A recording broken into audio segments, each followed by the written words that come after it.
محفل میلاد ضرور کرانی ہے انشاءاللہ، اور گاج واج کے کرانی ہے انشاءاللہ، اور اپنے اپنے گھر میں کرانی ہے انشاءاللہ، اور کوشش کریں کہ 12 ربیع الاول والے دن فجر کی نماز کے بعد تو ضرور درود شریف پڑھنا ہے، محفل کرنی، کوئی کمزوری نہیں کر۔ اس کے لیے ضروری نہیں کہ آپ خطیب ہی بلائیں، آپ نعت خواں بلائیں، آپ اپنے بیٹے کو یاد کرائیں، ایک تلاوت کرے، ایک نعت پڑھے، اور پھر تھوڑی دیر بیٹھ کے حضور سید عالم کی تعریفیں کریں اور سنیں۔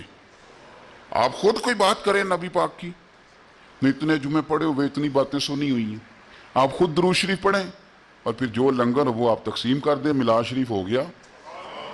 اس کے لیے جو ہم نے سمجھ لیا ہے نا، اب تو محفل میلاد اتنا مہنگا ہو گیا ہے، محفل کے غریب آدمی تو ہاتھ ہی نہیں ڈال سکتا محفل کو۔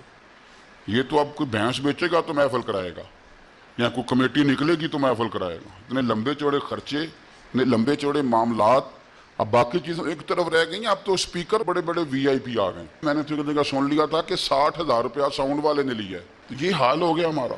تو اس لیے اس کو اتنا زیادہ آپ وہ نہیں بنائیں جس سے تکلف پیدا ہو، جس سے تکلیف پیدا ہو، جس سے مشکلات بڑھیں۔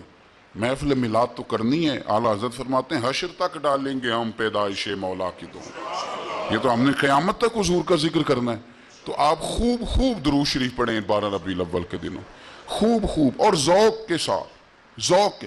اور میں اپیل کرتا ہوں واعظین سے بھی، نعت خوانوں سے بھی، اللہ تعالیٰ دین کے نام پہ بڑی عزتیں دیتا ہے، اللہ تعالیٰ بڑی برکتیں دیتا ہے، اللہ بڑا نوازتا ہے، اللہ بڑی رحمت کرتا ہے، اور بڑا بڑا اعزاز لوگ کرتے ہیں۔